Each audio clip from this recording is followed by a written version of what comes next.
Y'all know who P. Newton is? No. Yeah. Yeah. Right. He's the founder of the Black Panthers, right? He actually died when he got shot. It was like a drug deal that went bad with the Black guerrilla family. But anyways, in his honor, I'm going to open up with a quote of his. It says, "Any unarmed people are slaves or are subject to slavery at any given moment. If the guns are taken out of the hands of the people and only the pigs have guns, then it's off to the concentration camps, the gas chambers, or whatever the fascists in America come up with. One of the democratic rights of the United States, the Second Amendment to the Constitution, gives the people the right to bear arms. However, there is a greater right, the right of human dignity, that gives all men the right to defend themselves." So, of course, you know what I want to be talking about, and I love talking about it. But before I get into it, I want to know if you guys have any like lingering questions or any curiosities that you want me to touch on, like as I go along. Absolutely. I mean, I definitely want to want to learn more, and just like I want to be educated specifically on like what's the best, like the best uses for the types of guns, and what type of situations, or just what type of I guess circumstances would be most beneficial, and like the different types, and their uses. Okay. I'm writing this down so I don't forget. Anybody else?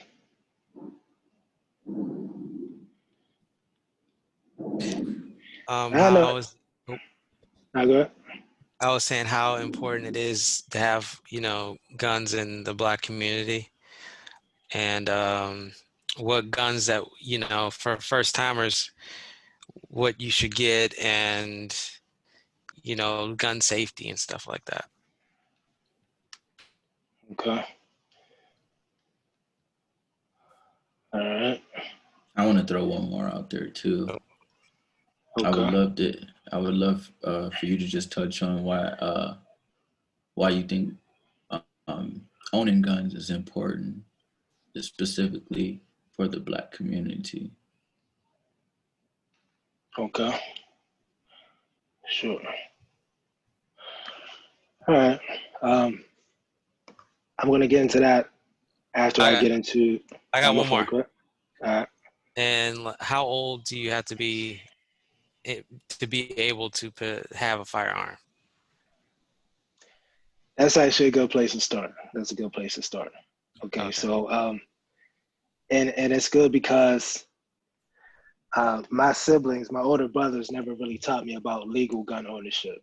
They only ever taught me about illegal ownership. So, like, my first lessons were like, don't get your fingerprints on it, or like how to load a magazine without touching it, shit like that. Like what to do, wrap it. Like my brother gave me a gun. I had to be 12 or 11. And the barrel was long as hell. Like it was real long. He pulled it out of his pants. He kept pulling like this. But it was a revolver, and had tape on the handle. You know what I'm saying? It was like, so that was my introduction. I didn't find out until later. I didn't find out until I was 18 that I could legally buy a shotgun. So when you're 18, you can buy a shotgun or a rifle, right? Something like this. Most people don't start off with stuff like this. Most people start off with like plinksters, like small guns, smaller rifles. I mean, single shots, like 22s. I just got big shit, you know what I'm saying? But so like you could buy a shotgun, long gun when you're 18. I bought my first one at 18 from Dick's.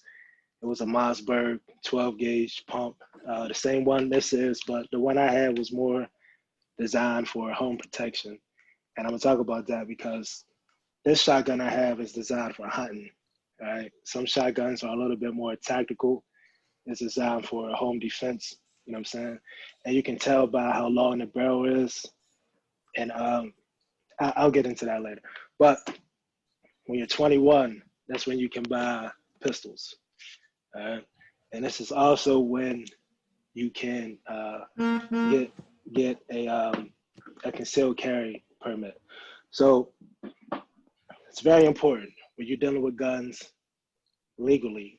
It's very important to know the laws for your individual state. Right? So in Pennsylvania, it's different than in Michigan. Every state is different, and it's a little weird, but that's just the way it is. In Pennsylvania, we have something called open carry, which means I can buy this gun and I can carry it so long as it's open, meaning like holstered on my hip like this, where it's visible. And that's perfectly fine. I can like strap one of these rifles or shotguns to my back and walk around like it's all good. That's perfectly legal.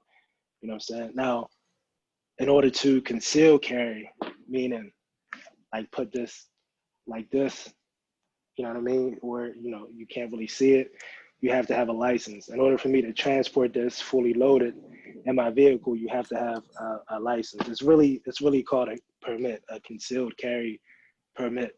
And in order to get that, I was just saying to Harmony, you have to be at least 21 years old. You have to have never been convicted of a felony. Mm-hmm. You have to have no history of mental illness, meaning like you've never been diagnosed or you've never been committed. In Pennsylvania, you can't have a medical marijuana card, and also you can't have any open cases. You can't owe any fines. Basically, you can't be in any legal trouble. You know what I'm saying, you can get it with $20, and I've had mine since 2015. You have to renew it every 5 years. But like in Michigan, it may be a little different. So Can I ask a question? yeah. You mentioned that so you can legally open carry Right. with just the purchase of a firearm. Is that correct? Correct. But that's in Pennsylvania. So like Yeah. if you check with your sheriff's office, they'll have all the information about gun ownership in your state. You know what I'm saying? A lot of states you can open carry, and yeah. So if you can legally purchase the gun, you can legally carry the gun. You know what I mean? Openly. Now, being real, I wouldn't recommend it for black people. You know what I'm saying? Because somebody said they may panic, cops hop out on you, they may shoot you. But white people do it all the time. And like when they've had these protests, you know what I'm saying, protesting like the shutdown, or in Pennsylvania, they were protesting the laws, some of the gun laws they passed. These motherfuckers had some of these guns right here that I have on the table strapped across their chest, you know what I'm saying? And like nobody can do anything about it. It was legal for them, for Caucasians. It's assumed that they're law-abiding citizens. For us, it's assumed that we're criminals. You know what I'm saying? So yeah, that's all you gotta be. Now I have a question. All right. So is it like all like forms of mental illness? Because I think, I'm not sure, but I think I was diagnosed with depression when I was like 15 or so. So would that be like a problem? Possibly. So to be honest, I really don't know that much about it. I've heard it said like in a blanket statement, like mental illness, but I have also heard that some things are exempt, but I'm not particularly sure. But the sheriff's office has that information, and you know what? The NRA's website is also a good source of information too. And I know, like, I don't fuck with the NRA personally, but they are very informed about gun laws in every state. You know what I mean? Yeah. Okay. All right, so first gun I What was ever your got first gun? Yeah, it was a shotgun. It was a Mossberg 12 gauge shotgun like this, right? But I bought this gun, this particular one. I bought like the day before I was supposed to go hunting, and I found out that I couldn't hunt with my AK. So I'm like, well, shit, I gotta get a shotgun. It's funny because because shotguns are like, they're very versatile. And this one, like I said, is designed for hunting. It's designed for hunting uh, birds and big game. This actually came with two barrels. One of them is called a rifled barrel, which kind of makes it like a rifle. It has like rifle power. It actually rifles the bullet, which is like a term. When you shoot the gun, the barrel puts grooves in the bullet to make it travel a little bit further. It ain't really necessary. But the one that I got, the first one I got, was designed for home defense. All right. And the way that I have this set up right now is also designed for home defense. I keep it loaded with these, which are double-aught buckshots. All right. There's pellets in here. I believe there are 8 pellets in here that'll put 8 separate holes in somebody. So if I shoot them one time with this, it'll put 8 holes in them. You know what I'm saying? Now, when I go hunting or when I'm shooting clay birds, I load it up with this, which is pellets, like smaller pellets, and it'll have a much wider spray. I can shoot somebody with this too. Maybe it'll kill him, maybe it won't. If you ever seen the Malcolm X movie, the first time he got hit, unless I'm wrong, he got sprayed a whole bunch of times. Or if you've seen like the autopsy of Malcolm X, he had a whole bunch of little bullets in him. He got hit with one of these. They didn't have the right ammo. If he had double-aught buckshot, that first shot would have killed him, but it didn't. You know what I'm saying? It didn't. Now, I don't have that gun anymore because the cops took it from me. But of course, I have another one. So, if you want to buy a gun that you just want to keep at home, that you just want to defend like your home, your family, whatever, shotgun is the best gun. This is the gun that I recommend. Mossberg, which is this brand. Remington is a great brand. Like, they're simple, very easy. It's very hard for like something to go wrong. You know what I mean?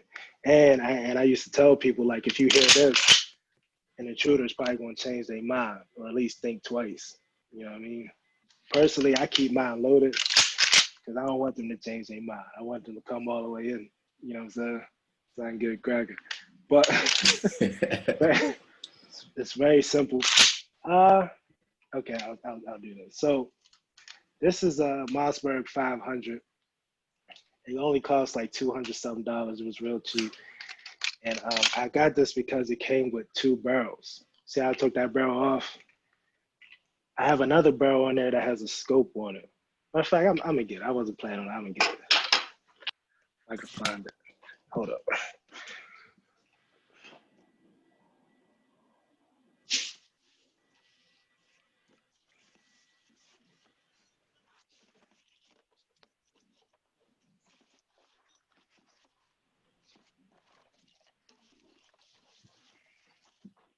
Did you say the ammo you prefer is the single eye buckshot?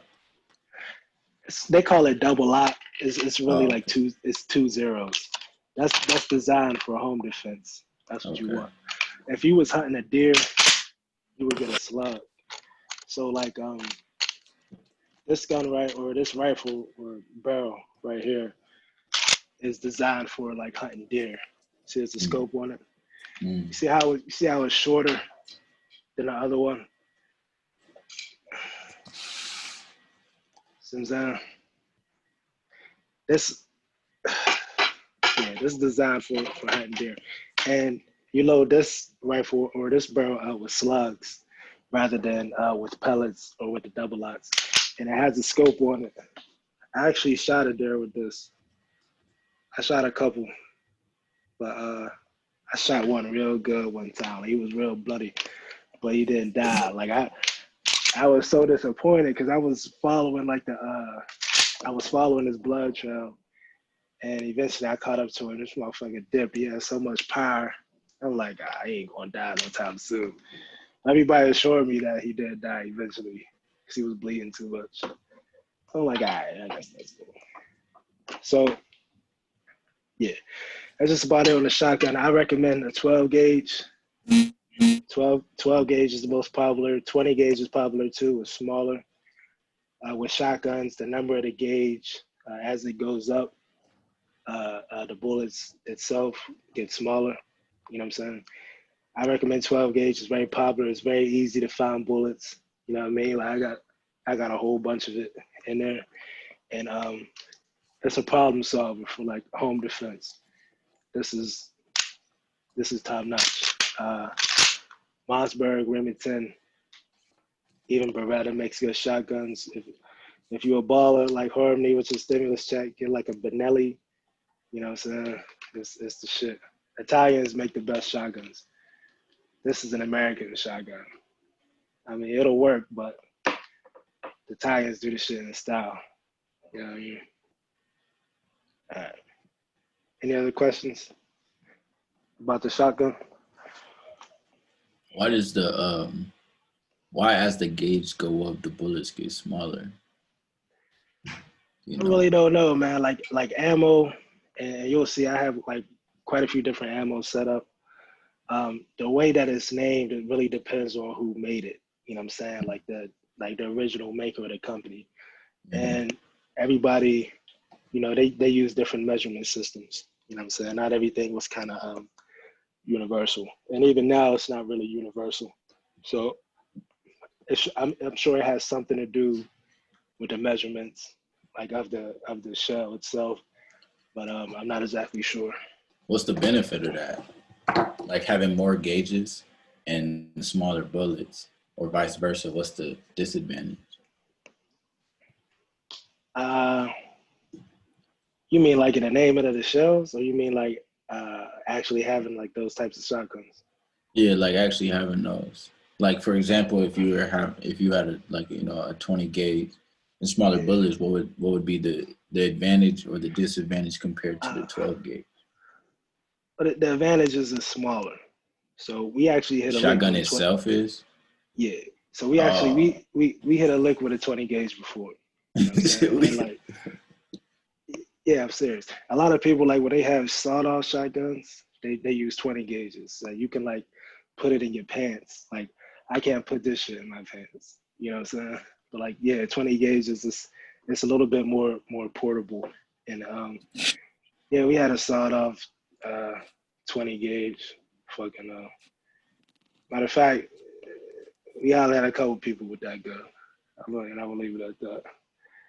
And yeah, I'm leaving it at that. That's the real benefit. But if you want to kill something, you have a better chance of achieving that goal with a 12 gauge.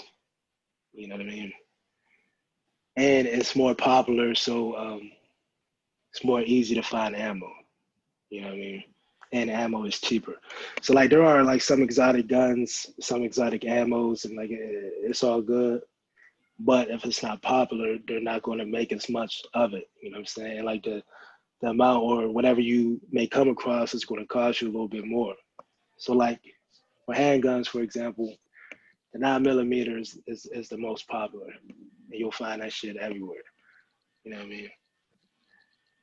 Now it's a little bit harder to find because of the Rona, but like pre-COVID, there's a surplus of 9mm because everybody had them.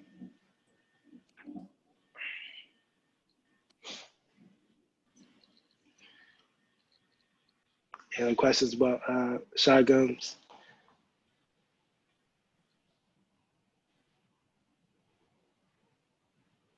All right. I have a question. All right. Is there like what was that shotgun brand you said again? The So one that this you is a Mossberg. Very cheap, very easy to find. They work well. Like this is my second one. This one, matter of fact, I told you I bought it the day before I went hunting, right? So I go hunting. I see a deer in my sight. I pull the trigger and it doesn't fire. I'm like, shit. So I rack it manually. You know what I'm saying? And the deer heard me. And by the time I got my aim again, the motherfucker dipped off. So the reason I say that is because it malfunctioned. Like there was something wrong with it. What actually happened, it was called a soft primer strike. I don't know if I should get into this much detail or not. You know what? I will, just cause. So the way bullets work, right? Like if you look on here, see if y'all can see this. Bring this shit up. You see how there's like a very small circular thing in the middle. Mm-hmm. This is the primer. All right. When you pull the trigger, that firing pin hits this. It ignites the gunpowder, which propels the bullets forward. All right. So what happened to me is I hit it, but it didn't hit it hard enough, so it didn't ignite the gunpowder. You know what I mean? Only reason I say that is because the manufacturer fucked up when they made this gun. And eventually I had to ship it back to them via FedEx, and they fixed it for me and shipped it back. And I never had a problem ever since. But so Mossberg, Remington, those are like the most popular. And they're like neck and neck. They're like Ford and Chevy. You know what I mean? You know, it's basically whatever you prefer. You know what I'm saying? A Benelli though is like a Mercedes. Like if you balling like that. I would buy one only because like, you know, I don't really shoot it that much. You know what I mean? But yeah. Mossberg or Remington.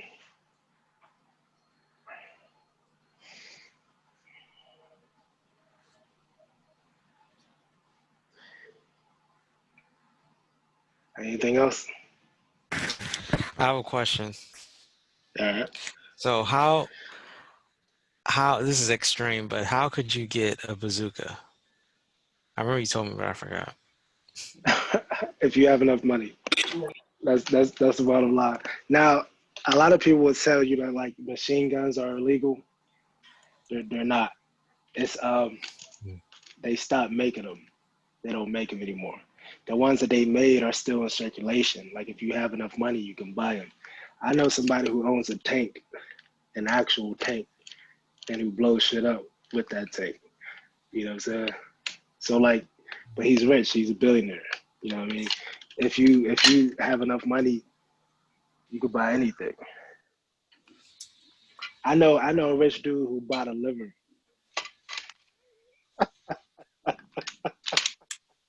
A liver? Yeah, a liver. Like a human liver? Yeah. Did he need it? Oh yeah, he was almost dead. He was Oh, close to okay. death. I saw him Wow. one day. He was coughing up blood on his way to a hospital and on a stretcher. I saw him a couple months later. He looked 10 years younger.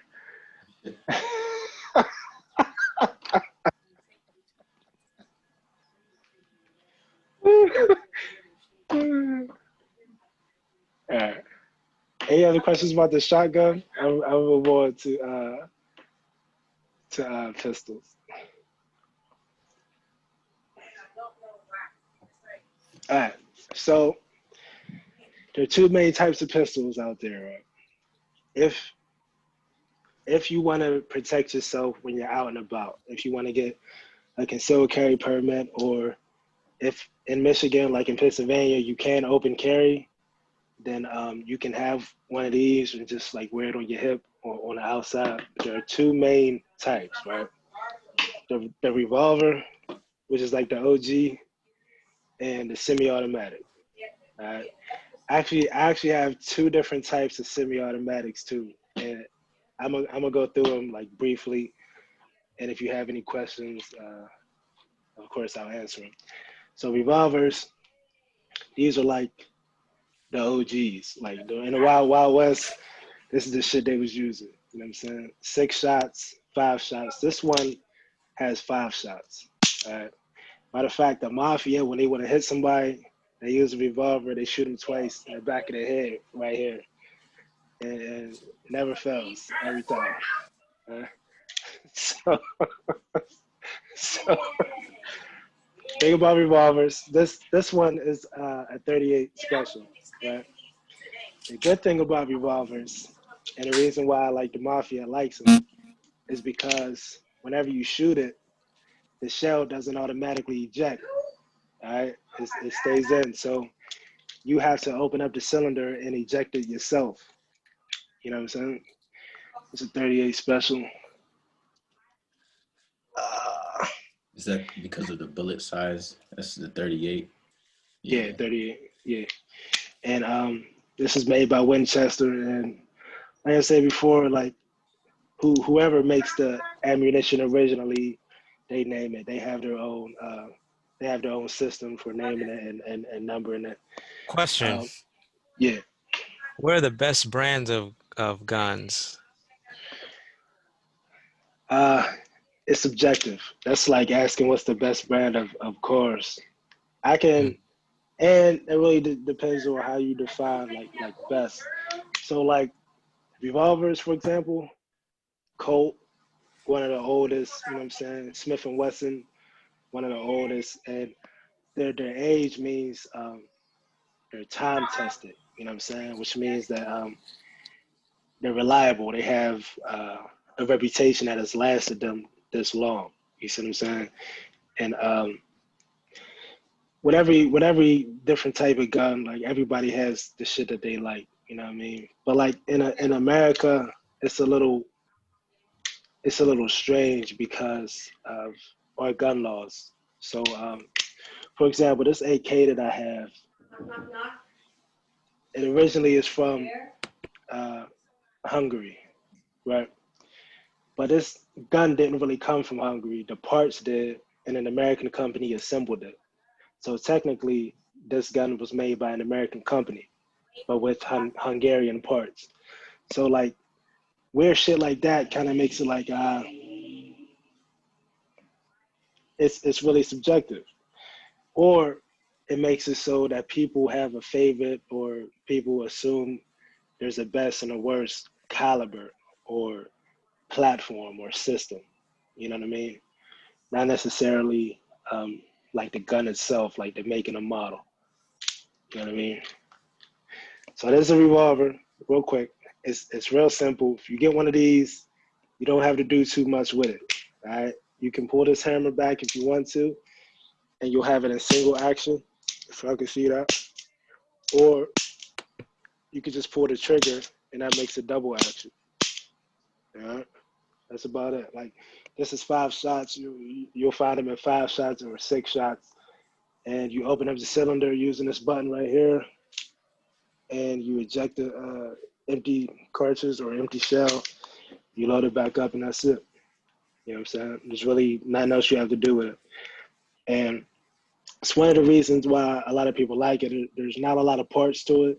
It's not really complicated. It's hard to do something wrong. But I'm gonna tell you a story because I did do something wrong one time, not knowing about how to properly care for my guns. I was actually carrying a revolver in my coat pocket with a homie of mine, and these dudes started following us. It was at least 10 of them, right? And it's 2 of us, and like they was trying to do something. So I pulled my revolver out. I tried to use it, and it jammed, right? Reason it jammed because I didn't oil it properly. I oiled it thinking I knew what I was doing, but I oiled some of the wrong parts, and I fucked it up. You know what I'm saying? So, oh, yeah, so I fucked it up. So it's important to know what you're doing, but it's also important, and I should have said this first, gun safety is the most important thing. Like when you get your gun, of course, like familiarize yourself with it, get comfortable with the components so you know what you're doing, but be very careful and be very cautious because these things are dangerous, and even the smallest guns can kill people. So this is the smallest gun that I have, right? It's a 25, right? Some people get killed with 22s, smaller than this. This is the bullet for a 25. All right. Compared to like the bullet for a shotgun, I feel weird as hell, like stretching over and shit. Oh yeah, I was just leaving. Yeah.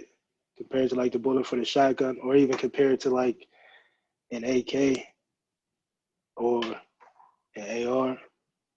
But they still kill people. Like on the first 48, people get hit with 22s and 25s all the time and die. You know what I'm saying? So be careful. And my very first shotgun I got, which was a Mossberg, I got from Dick's, and I assembled it. I put it together. I put a bullet in, and I'm looking at it on the locks. This is exactly what happened. I'm looking at it, and I said, "That should be ready to go." I pulled the trigger, and I shot a hole through 2 walls in my house. Right? it went, it went through my closet, through the bathroom, busted the toilet tank. That was the first time I put a toilet tank on. I have no experience. I had to learn how to be a plumber and shit. That's why I know how to put toilets in today. You know what I mean? But they're very dangerous. You know what I'm saying? Very dangerous. So you got to be careful. So all of these guns are unloaded, and none of them are pointed at me. You know what I'm saying? I'm gonna show y'all this. Let me flip this. Everything is pointed in a safe direction. Like, even though I know they're not loaded, you know what I'm saying? But when I'm fucking with them, even, you know, just as a precaution, it's always pointed away. But like, if something were to go wrong, it's unable to hurt anybody. You know what I mean? All right. Any questions about revolvers? If I move to semi-automatics. So the only 2 types of revolvers is, I mean, you got a 22 is the smallest, and then it's a 28, a 30, a 38. Is that right? But my bad, I didn't explain that right. So when I was talking about the types of revolvers, I was really talking about the size of the cylinder, which is this, meaning how many bullets it can hold. Like, this can hold 5, some can hold 6. But there are many different types, many different calibers. Like, this is a 38. Matter of fact, the one that I had when I was doing this was behind me. That was a 22. You know what I'm saying? There's 44 Magnum. There's all types of shit, man. And there's something that I actually want to get called a Taurus. No, my fault. It's called a Judge, and it shoots regular, like, revolver bullets, and it shoots 410 gauges, like shotgun bullets. You know. So I remember I was telling you about, like, the larger the number of the shotgun bullet, the smaller the shell. So like a 410 is a lot smaller than the 12 gauge, and some of them they make guns like this that can shoot 410 bullets or 410 shells. Mm. You know what I mean? But there are a lot of different. Like, this is the oldest, like, most popular handgun. So a lot of people made them. You know what I mean? And you can still find a lot of them, even though they're not as popular as semi-automatics are now. A lot of them was made. A lot of them were bought. A lot of them are still in circulation. You know what I mean? Maybe old as hell and rusty. Like, this is from the 80s, but it was kept in good condition.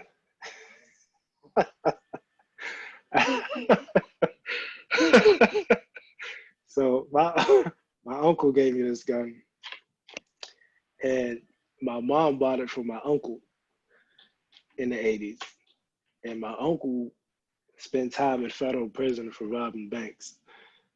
Yeah. Somebody snitched on you. Yo, my uncle got snitched on too for robbing banks. Yeah. That's how a lot of people get caught, man. Fucking trusting people, you know what I'm saying? Yeah, the woman that snitched on him actually recognized him. Yeah. As well. Yeah, he had a partner too. He never ratted on his partner, so he did all the time. And yeah, they were still cool, man. Like, until he died. Yeah. All right, any more questions about that? And I'm gonna move on to this one, because my uncle gave me this one the same day he gave me the revolver. And this is a Beretta. It's called a Bobcat. It's a 25 caliber semi-automatic. And that's special because they don't, unless I'm wrong, they don't make these anymore. So the Bobcat was made in 25. Okay, yeah. So Beretta made a 25 version of this and a 22 version of this. The 22 version was called a Tomcat, unless I'm wrong. But I think I'm right. It was called a Tomcat. And this is what you call a pocket pistol. You know what I'm saying? Like you literally like put it in your pocket and like nobody knows it's there. You know what I mean? Of course, you're not going to scare anybody with it, but if you need to, you can kill somebody with it. You know what I mean? It's very easy to conceal. It's very comfortable. If you get into carrying guns, you'll find out a lot of times it's very uncomfortable to carry. And there's a market out there for people who are very concerned with comfortability.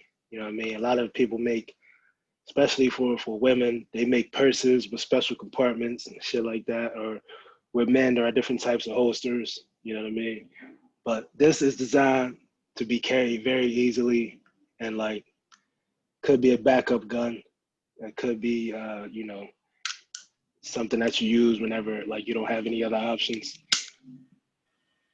I take this with me sometimes, especially in the wintertime, like if I'm wearing like a coat, because I can like have it in my sleeve, which is actually how I had that revolver whenever those dudes was trying to get at us. You know what I mean? But okay. All semi-automatics have like basic components, right? And you know what? I'll explain that better using another gun, because this gun's a little funny. Yeah, yeah. I'll move on to this one. This is like one of the most popular guns you'll come across, right? Not only because it's a semi-automatic, but because it's a polymer, which is a type of plastic. This whole bottom half is plastic, right? And because it's striker fired, which means it doesn't have an external hammer, right? And because it's a Glock, Glock is like the most popular handgun right now. It's made in Austria. They made it particularly for their government, you know what I'm saying? And Glock just won. I was like, oh, no, they didn't. They came in like a close second to Sig Sauer, which is my favorite gun I'm gonna pick up next. But they almost won the contract for the U.S. military recently. Beretta had it for a minute, and this is the Beretta. Beretta is who made it. You know what I'm saying? So there are different sizes of Berettas, you know what I mean? And there are different sizes of Glocks, right? This is the one I pulled out on those 15 dudes that was trying to act tough on me. You know what I'm saying? When I pulled this shit out, it changed their whole attitude, you know? So, can y'all see this okay? Yep. All right. So I'm going to explain there's a few basic components with every handgun or every semi-automatic, right? This top part is called a slide. This is the thing that actually slides. That's what we call it, right? Of course. When I just dropped out, it's called a magazine. Some people call it a clip. Gun people get mad if you call it a clip. Personally, I don't care. But every semi-automatic has a button that releases the magazine. It's called a magazine release. Yeah. When you're shooting this and your magazine is empty, it'll automatically stay open like this. It's a feature of most semi-automatics. And when you see this, when you're shooting it, you drop the magazine, you reload it, and you close the slide, and it's ready to shoot. You know what I'm saying? Okay. One of the reasons that Glock is so popular is because of how simple it is, right? Very few components to it. A little bit more to the revolver, but it's still simple, right? This is the frame, all right? If you take your gun apart to clean it, or if you have a jam or whatever, you really don't have to do much else with this, all right? This part, which is a slide, it has a coil, it has a spring, and it has a barrel, all right? That's it. When you take your shit apart to clean it, which you should clean your guns after every time you shoot them, to make sure they're working properly. It's really just these 4 parts, you know what I'm saying? Or 5 if you include the magazine, you know what I mean? And this is one of the reasons that Glock is so popular, because it's simple and it's easy to use, you know what I mean? And it's fairly cheap. You buy a Glock, probably looking around like 600, you know what I'm saying? Compared to this gun, which is 1400. Now this is my favorite gun right here. This is my baby right here, right? This is a Sig Sauer P226 Legion, all right? I'm gonna sit down for a little bit. So if this Glock is like a Chevy or a Ford, this is like a Maybach, you know what I'm saying? It's fancy. The Navy SEALs are issued this gun, all right? Matter of fact, the one that they're issued doesn't have like as much shit as this particular gun has. Like, it's a little bit fancy, but same components, right? Got the magazine, you know what I'm saying? Got the slide, you know what I mean? If I was shooting it, it's empty, it stays open. I want to field strip it, which is what this is called, field stripping it. The same components. It's a spring, a barrel. Now the reason I have this one compared to this Glock is because this is called a hammer fire gun, right? Because this is a hammer right here. Most guns before a Glock had this hammer externally. Like this Beretta has a hammer on it. This has a hammer on it. All right. This also has a thumb safety on it. All right. This has a thumb safety on it. Meaning like you engage the safety with your thumb. This doesn't have a thumb safety. All right. So a lot of people will say that Glocks don't have a safety. They're wrong. They don't have a thumb safety. The safety in a Glock is in the trigger. You know what I'm saying? Every gun, no matter what, has a safety mechanism on it. You know what I mean? Every gun does. Whether or not, go ahead. I was just gonna ask, the safety in the Glock is the trigger, is pushing the trigger, right? To the side. Exactly. Yeah. Not to the side. You have to push it in the center.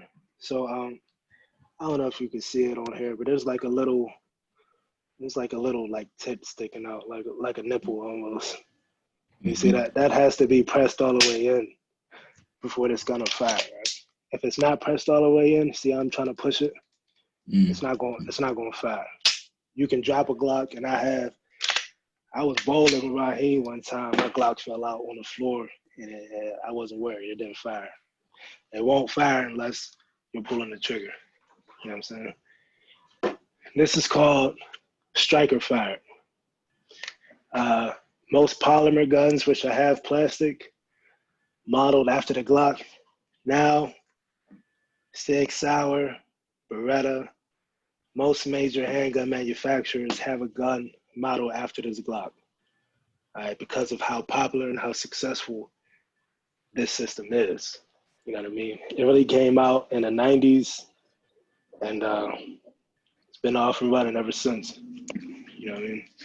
If you get a handgun to carry, I would recommend a Glock, a Smith & Wesson, or a Sig Sauer, because they're popular, they're easy to find, they're reliable, they have good names.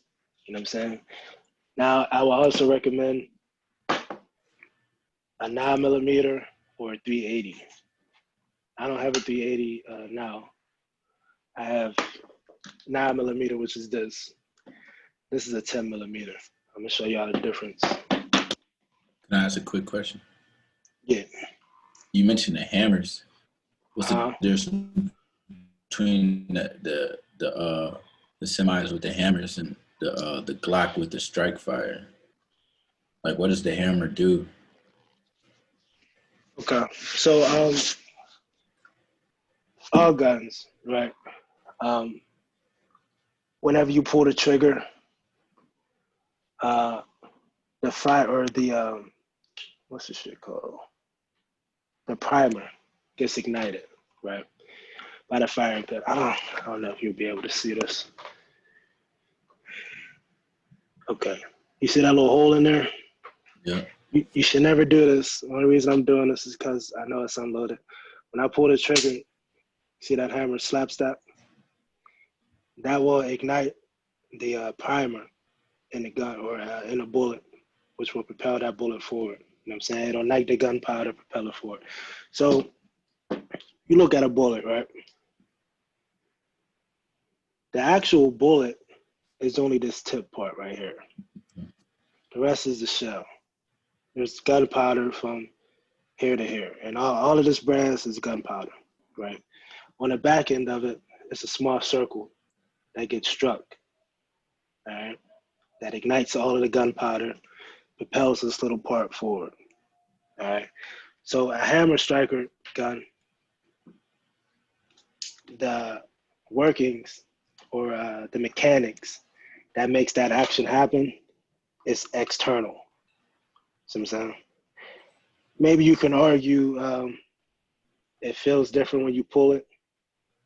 Whether or not one is better, it's, you know, whatever you prefer.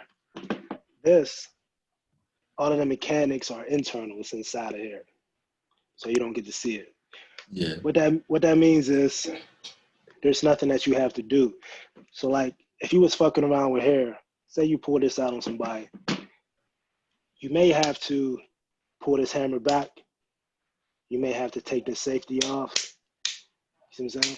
With a Glock, you don't gotta do shit. All you gotta do is point and shoot. Unless like you don't have a loader, which I recommend you do. If you don't have a loader, you gotta rack it real quick, then you ready to shoot. You know what I'm saying? You don't gotta do any extra shit with your thumbs. You know what I mean?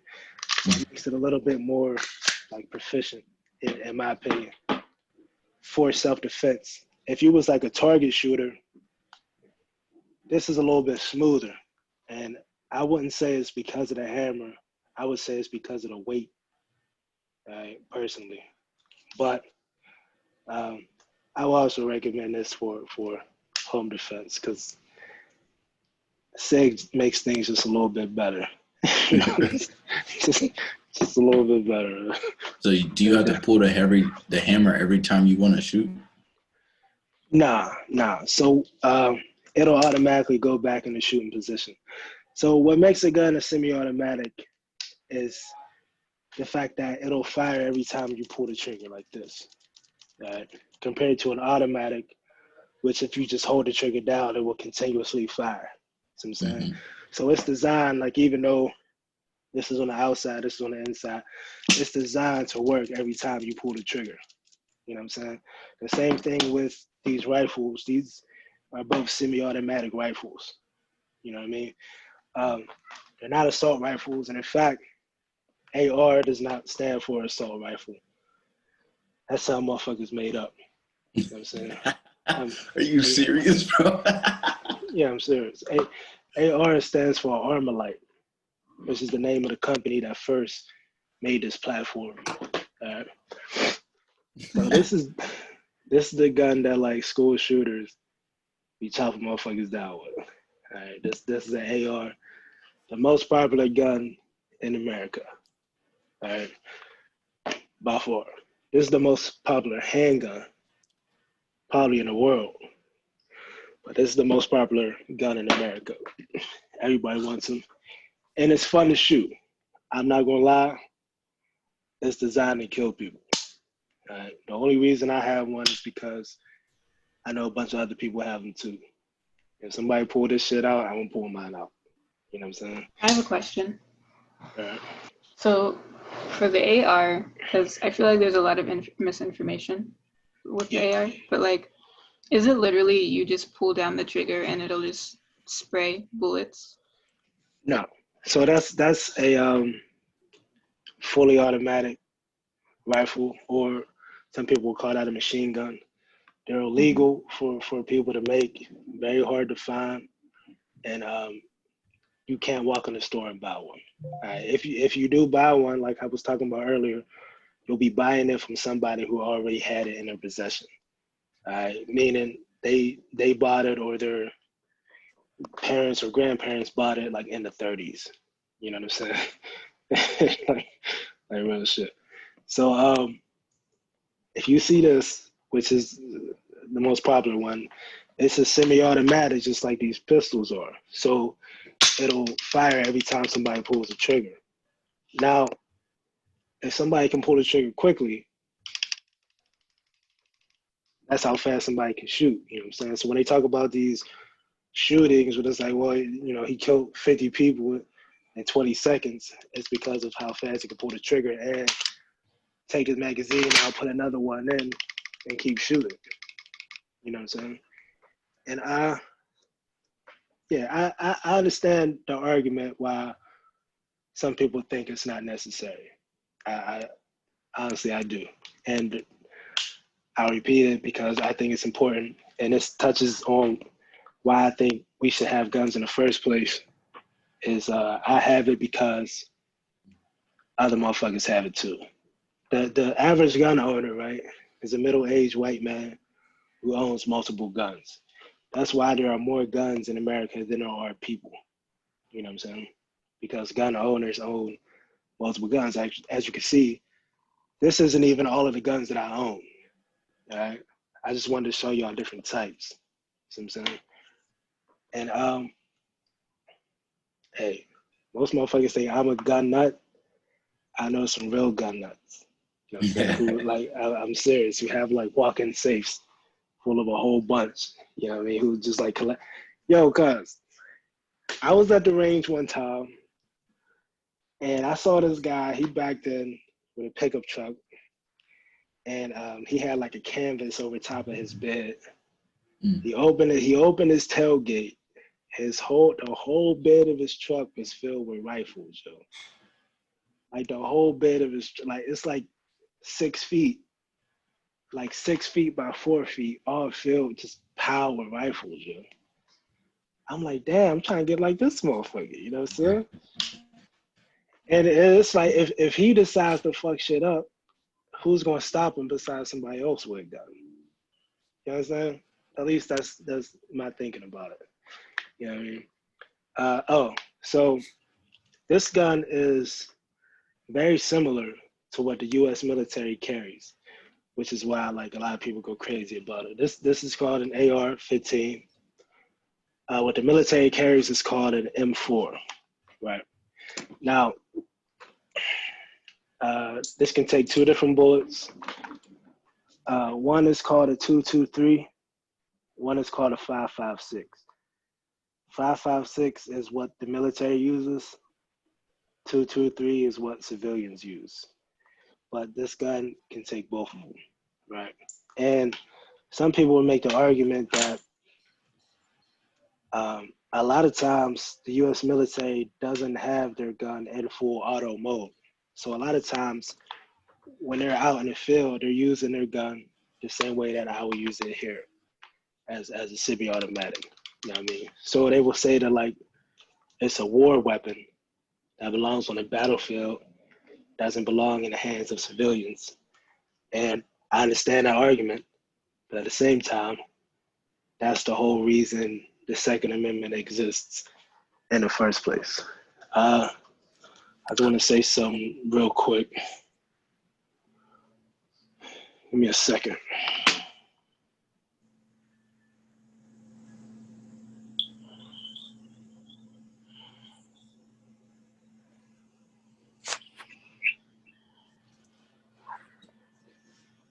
Okay.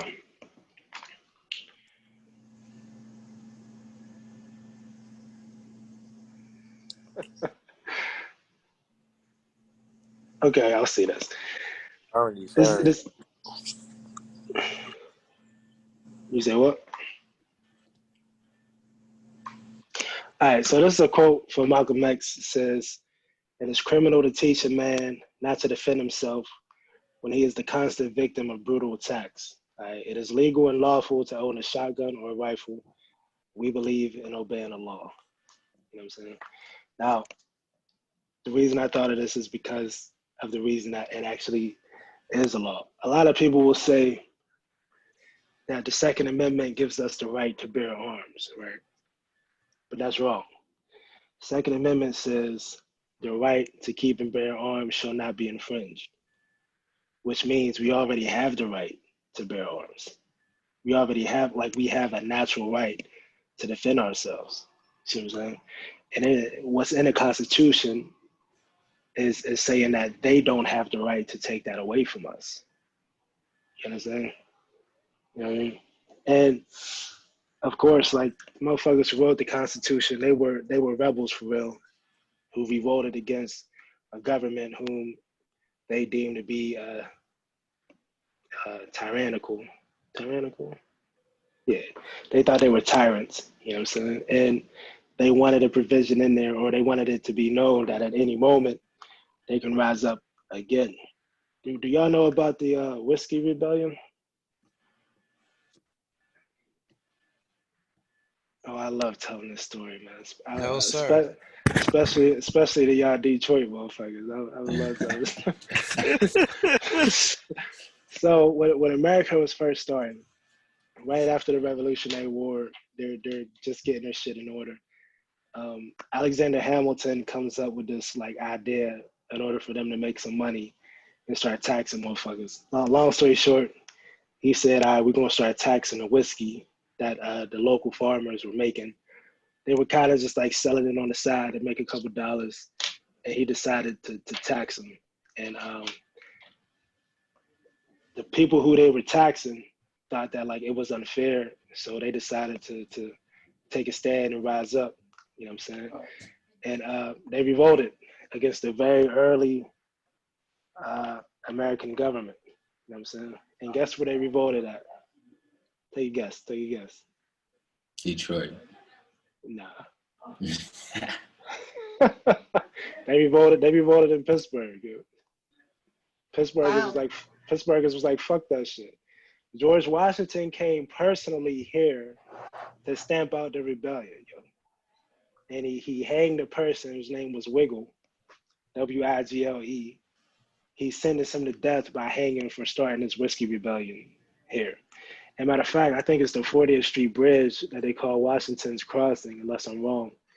But like he actually came across there, you know what I'm saying? Stamp out this shit that that we started. So it's in our blood, Harmony. Like you got arrested at a protest. You know what I'm saying? You in Pittsburgh, like we don't be with that shit. You know what I'm saying? Right, wow. All right, so the AR, most popular gun in America, right? This next gun I'm about to show you is the most popular gun in the world. There are more of these out there than any other gun in the world, right?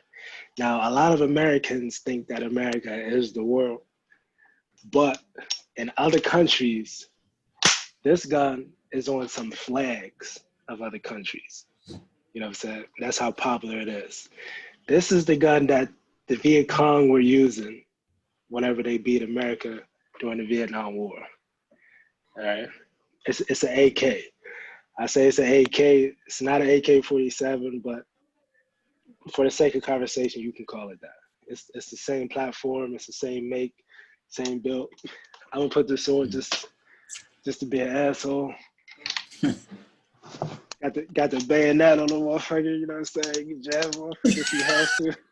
You know what I mean? The reason I got this gun in particular is because of the folding stock, right? So typical AKs like 47s, they'll have a wooden stock. You know what I mean? This thing right here is called the stock. So yeah, like on a shotgun, this is called the stock, and on the AR, this is the stock. There are different types. So I'm saying, like this one, you can screw it off and replace it with something different. And this is actually called a collapsible stock. Yeah. So you can you can adjust it to your body size. And the reason I got this is because it's a folding stock. So I can have it like this if I want to, or I can have it like this if I want to. You know what I mean? But yeah. It's an AK. It's the most popular gun in the world. It's very reliable, very reliable. It doesn't really have to be cleaned that often. It can take a whole lot of damage and it'll still keep shooting. Very powerful. This is an AK bullet. It's a 7.62 by 39. This is the AR bullet. So like, it's a big difference, right? And even the weight, I think this, I don't remember it offhand, but it weighs, I think the AK bullet weighs almost twice as much as this. I know this is the 55 grain. I don't remember what the AK grain is, to tell you the truth. But with any bullet, right? Like this 10 millimeter compared to this 25. With any bullet, the bigger it is, usually the slower it is. All right. So with AKs, they're slower than ARs, right? But because they're bigger, it makes them more dangerous in close range and like mid-range engagements, right?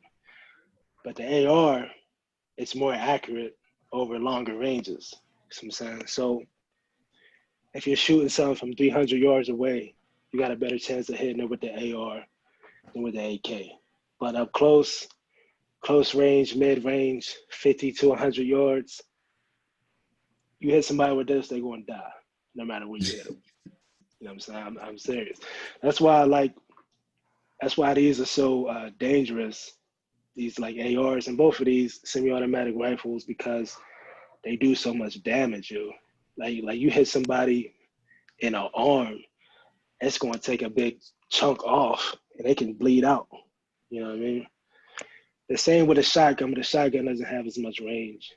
That's why I really wanted to hunt with the AK. If I would have shot that there with the AK, it would have been a wrap. That's why it's illegal, because like hunting is a sport and you know you don't want to make it too easy. But I don't know. AKs, I say even more than ARs, they're designed to kill people. Like that's it. If somebody tells you they have it just to defend themselves, they're wrong. I'm telling you, these things are made for war, actual combat. Oh, hold on, I didn't snap. There we go. Right, look at this. I was reading a book about Napoleon. It was they was doing bayonet charges. So like if you ever played, oh shit, like Battlefield or like a World War II game, they do something called bayonet charges. So like they just take their gun and run full speed into it. What a lock shows. Like that's what they did. Like this is like World War I, World War II weapons, man. But even in Napoleon's days, like the 1700s, 1800s, like they was killing people with this. And like close range, this shit is dangerous, man. You know what I'm saying? Of course, the AK was made in Russia. AR was made in America. You know what I'm saying? That's why like Americans love it so much.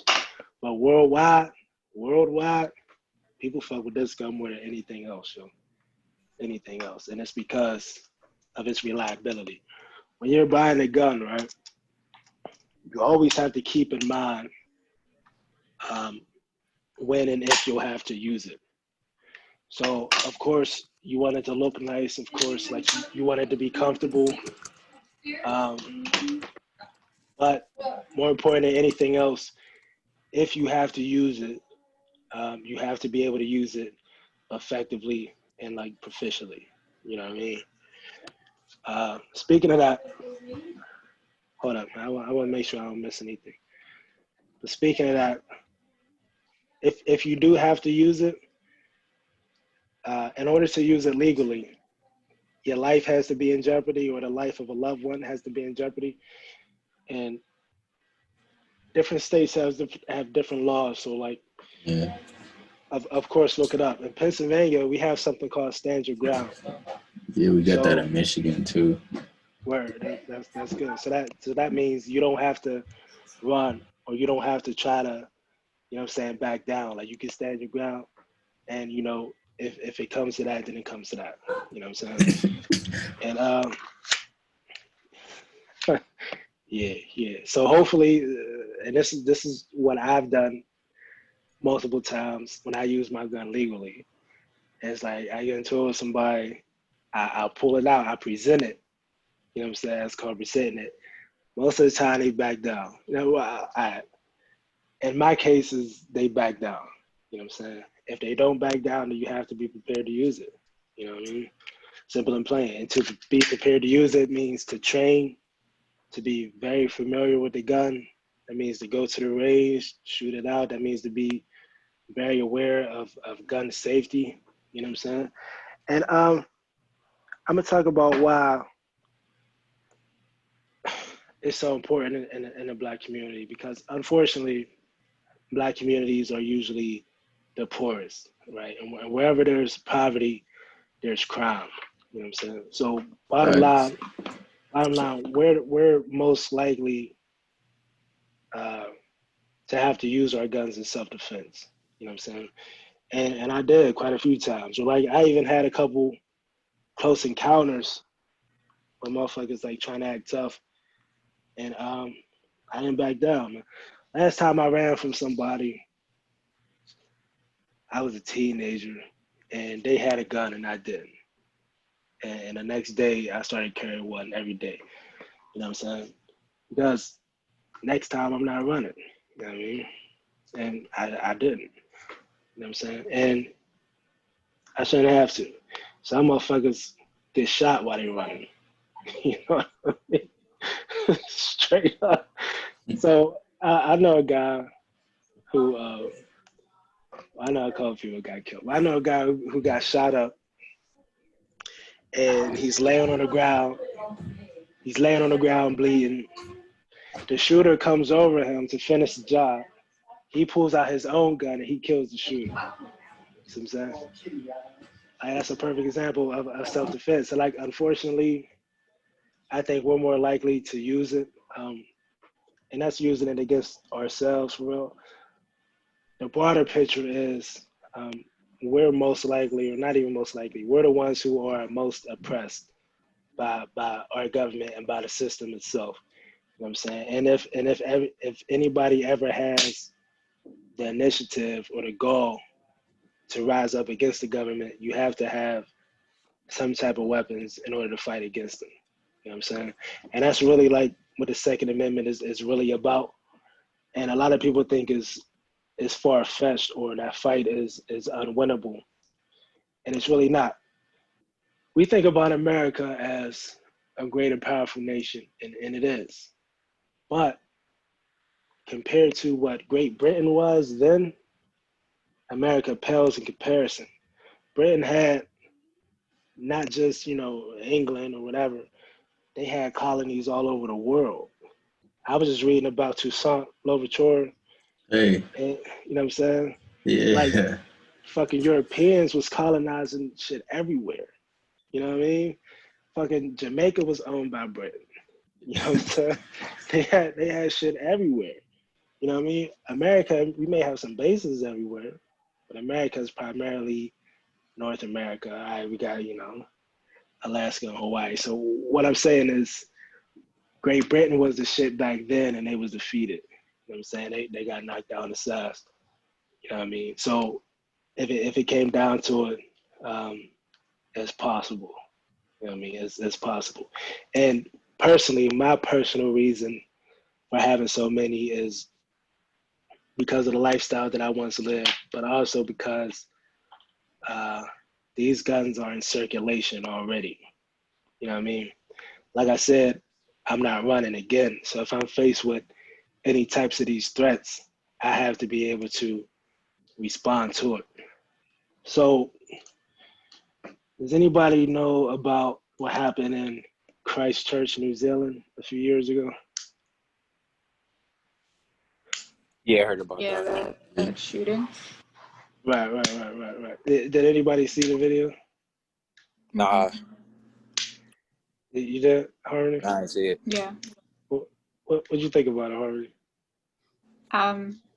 It was I don't know, scary. It's scary. Sad for real. Yeah. I actually still have the video. In fact, I may fuck around have it on here. But if anybody wants it, I'll share it because I think it's important to know what's actually happening. You may like read a headline or see something on Facebook. A bunch of people got shot. All right, it happens so often now, right? It doesn't really have the same effect like it used to. You know what I'm saying? It's crazy. It's like you know, people get shot all the time. People die every day. But to see that, and he had a bunch of these, and he was just shooting people down like at will. You know what I mean? Like, I didn't even hear any sirens. Like nobody challenged him, or at least the video that I saw. I know there were 2 videos. I only saw the one, and like it was just no resistance. You know what I'm saying? When the shooter ran into the synagogue in Pittsburgh with one of these, he only shot a couple people before the cops ran in and shot him. You see what I'm saying? There's also a video of a church shooting that's maybe 3 seconds long, maybe. The guy pulls out, I think it was a shotgun. He shoots, I think he shot twice. Somebody else pulled out and shot him, and that was the end of it. You see what I'm saying? So like, I know people say it all the time and it's kind of cliche, but in my opinion, it's true. Like that's the most effective way to stop somebody with ill intentions with a gun is if you have a gun of your own, if you're well trained, and if you have good intentions with that gun. All these guns are inanimate. They don't do anything by themselves. You understand? So somebody like me, I will say like they're tools. I would use them as a tool. And I could pick up this tool and you know, do whatever I want with it. You know what I'm saying? And luckily a responsible gun owner wouldn't want to do anything ill with it. But there are some people who do, and that's just the reality. You know what I'm saying? That's just the reality. And you know what? If somebody at any given moment pulls out and starts shooting, I'm going to shoot back. In fact, I'm going to tell this story. It's not even this gun. I have 2 other Glocks, right? I have 2 other Glocks. And I was laying right here on this floor, asleep. And I got woken up by gunshots. I pow, pow, pow, pow, pow, pow. I thought they were shooting out the house, right? So I grabbed a Glock and I grabbed my other Glock and I run outside. I open the door and like I see the car speeding off and shit. And come to find out, like it didn't even have anything to do with me. But it did. But that was my response. Like that was my natural response. I wasn't ducking. I wasn't hiding. You know what I'm saying? I'm shooting back. I'm returning fire. You know what I mean? And maybe, you know, maybe you'll rather hide. Maybe you'll rather duck. And that's cool. Like I ain't judging you. But I have these guns because I intend to use them if I have to. You know what I mean? And I saw 3 people in that car. It was a woman driving, 2 dudes. All 3 of them got shot like 15 minutes later. I thought that was funny. It wasn't me. I didn't shoot. Somebody shot her though.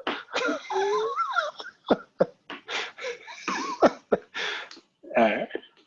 Any other questions? I think I touched on everything. I have a question about, you know, like aiming as far as like, why do people shoot like this? And it's like the correct way is supposed to do like this. I wonder what this came from.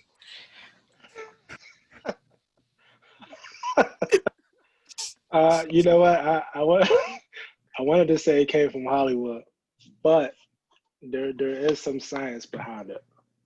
There is some science behind it. Okay. Every time the guys in front of me. Okay. The actual way to hold a gun is with 2 hands. All right. Pointed forward, like you said. Right. But this is maybe like the most popular grip. There's a name for it. I don't remember what it is. And this is most people will agree this is like for like maximum control, maximum stability. Because anytime you shoot a gun, it moves. You know what I'm saying? It jumps. So you have to have a good grip on it in order to keep it still. So the bullet actually goes where you're aiming. You know what I'm saying? Now, if you're holding it, oh shit, what's up, man? What's up, yo? Don't tell your mom, man. She gonna cuss me out. So, I got I'm joking. So, yeah. So this is like for maximum maximum control. Now, if you're holding it one-handedly, it is a little better if you tilt it slightly. You know what I'm saying? It has something to do with the recoil, and somebody explained it has something to do with how it like how it impacts your arm. You know what I'm saying? I really don't know, but it's not completely sideways. It's like a slight turn. You know what I mean? But whenever you're shooting, matter of fact, even cops, like most of the time when cops get in shootouts with people, they win. You know what I'm saying? It's because of how much they train, and it's because they train with efficiency. And when they shoot, they're shooting like this.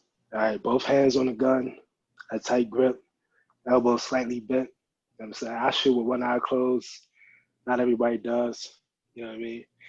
And actually, I'll say this too. An Army dude taught me this. Since a lot of Army people wear body armor, they're taught to shoot like this. So if they were to get shot, they would likely get hit with their armor. But cops, a lot of cops who don't have body armor, they're taught to shoot slightly sideways so that they have, so that their enemy has like a smaller target. You know what I'm saying? Personally, I do shoot like slightly sideways, like, yeah, slight stance like that. But both hands on the gun if you can. You know what I mean? Yeah, and then that sideways shit, that's kind of corny. That's why I like people be hitting the wrong target. You know what I mean? Oh, that's something else I want to say too. So if you look at these, these bullets I have for some of my semi-automatics, there are two types of the same caliber. These are both 25. These are both 9s. These are both 10s, right? But one is a hollow point, and one.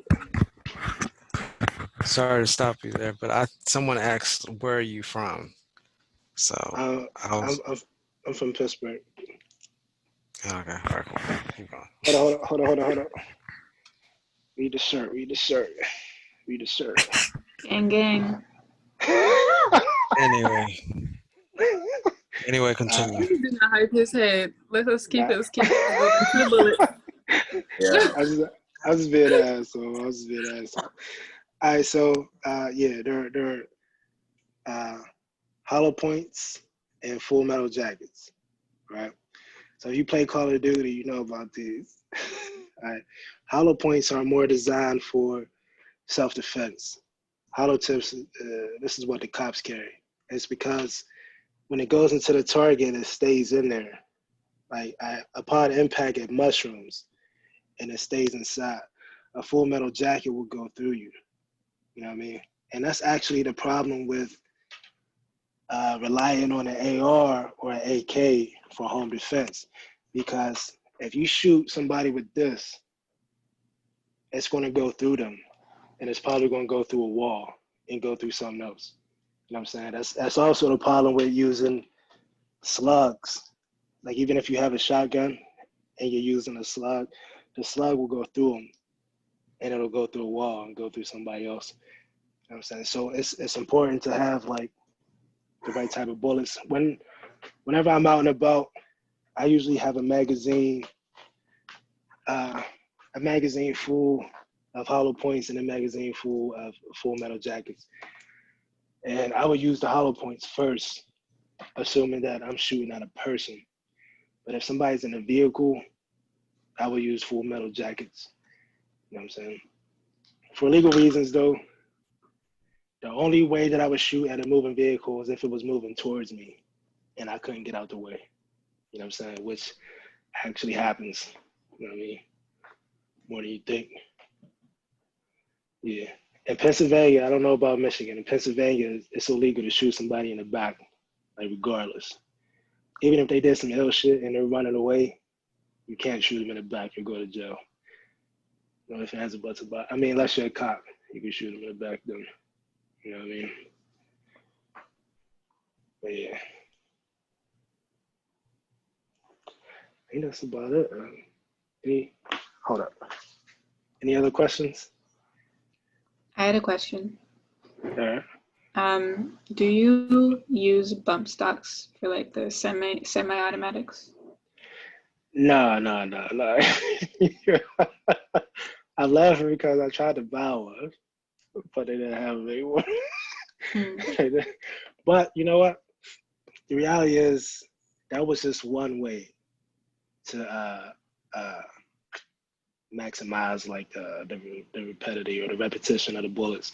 So a bump stock is a device that the guy used in Las Vegas to essentially turn his semi-automatic into a fully automatic. And that was just one method. Like there are other ways to do it. I'm not interested in them, so I didn't really like go too much further. But it has something to do with using the recoil in order to like pull the trigger again. Somebody explained it to me once, but like I really wasn't into it, so I didn't really care. But my fault, man. I was trying to find something. No, I don't have any. But that's a real thing. But like with the fully automatic though, it's harder to control. You know what I mean? So like when you shoot one of these, like you can take your time, you can aim, you can adjust. You know what I'm saying? Fully automatic, it sprays. You know what I mean? Mm-hmm. That's why a lot of people in the armed services don't really use that much. So guns or rifles that have that option, it's not the only thing they can use. Like okay, like the safety on this AR. I'm not sure if you can see it. It says fire and it says safe. It will have an option to turn this knob to full auto. You know what I mean? So it'll say full auto, be semi-auto, then it'll be safe. You know what I mean? Since this is a civilian gun, like I don't have that option. But so like most people, from what I've heard, will keep it on the semi-automatic because it improves their aim, their accuracy.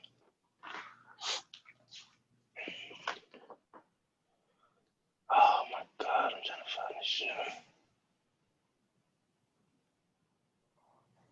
Okay. Oh yeah, I'm tripping. Anything else? I got a question. All right. So I came in like when you started talking about the Second Amendment. My African brother. So, what did you the Second Amendment? So like I heard you talking about like it wasn't really to provide us with arms. Like I didn't get a full understanding of that. So if you can re-explain it, that would be cool. All right. Yeah. So most people think that the Second Amendment gives us the right to bear arms, right? But it doesn't. The Second Amendment says the right to bear arms shall not be infringed, which means we already have that right. You know what I mean? That's what it means. I'm gonna go a little bit further, right? Any government that doesn't want to have their civilians armed is because they don't want their civilians to use those arms against them, right? Before the Holocaust happened, they made it illegal for Jews to own guns. You know what I'm saying? In some places, like in South America, it's illegal to own guns, and the government's doing all types of ill shit. What gun advocates will mention is that the only people who are affected by gun laws are law-abiding citizens. So in other words, it doesn't matter how many laws they pass if a criminal has in their mind to use his gun for nefarious purposes.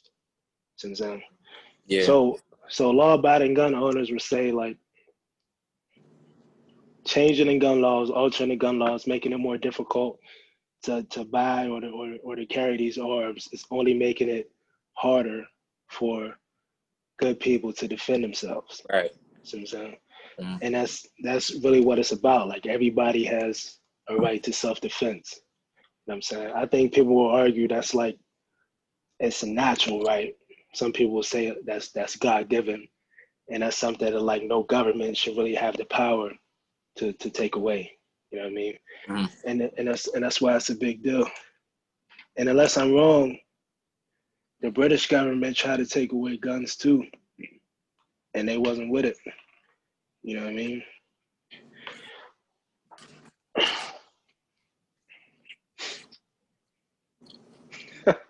Okay.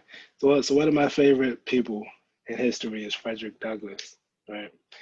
And do y'all know about the Fugitive Slave Bill? All right. So like some slaves were running away, right? They were running up north. They passed a law, Fugitive Slave Bill, that basically said that owners of these runaways, they can like go find their lost slaves and bring them back. You know what I mean? So a lot of people was chilling in New York. A lot of people were chilling in Pennsylvania, unless I'm wrong. And this Fugitive Slave Bill was like, at any given moment, motherfuckers could snatch y'all up and take y'all back to slavery. You know what I'm saying? So Frederick Douglass, one of his quotes about gun ownership is, "The true remedy for the Fugitive Slave Bill is a good revolver, a steady hand, and a determination to shoot down any man attempting to kidnap." You know what I mean? And I have another quote on that note. He says, "A man's rights rest in 3 boxes: the ballot box, the jury box, and the cartridge box." And the cartridge box is, bullets. You know what I mean? And somebody made a note on this quote. It says, "Never forget that guns were virtually important to securing the freedom of African American slaves, and gun control was conceptualized to limit them from being able to protect themselves from enslavement and mistreatment." You know what I mean? And that's real shit. Harriet Tubman had a gun. The illest part about that, if the historians are correct, is she had to use that gun against slaves who wanted to go back to master, you know what I'm saying? They were scared, which I think is kind of ill. And it's also kind of relative of today, of like me using guns in self-defense against other Black people, you know what I'm saying? Which, no woke, no conscious Black person really wants to do. I'll never forget, man, my dad called me, it was right after I got my first shotgun.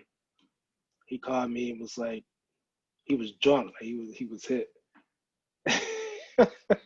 He was like, "Muhammad," he was like, "don't get a gun because you're going to end up shooting somebody." And I started laughing, right? I'm laughing because I'm like, well, that's what guns are for, right? I didn't say that, but that's what I was thinking. And he just repeated, he's just like, "Don't get a gun, you're going to end up shooting somebody." And he said, that I did homicide? Meaning like he actually killed somebody before. And I was like, yeah, I knew that. He was like, "You want to kill another Black man?" I was like, "Nah, I mean, unless I have to," you know what I'm saying? And he's like, "Don't get a gun, you're going to end up shooting somebody." And that stuck with me, you know what I mean? Because I don't know what it's like to kill, but I know 3 people who killed people and who resorted to hard drugs in order to cope with it. You know what I mean? I mean, like, hard drugs. And one of the people said the person that he killed haunts him and like talks to him. And the only thing to quiet his voice is crack cocaine.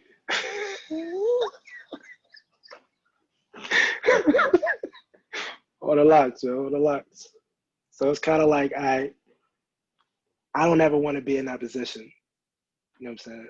So I don't ever want to feel like I'm unjustly using deadly violence against somebody. You know what I mean?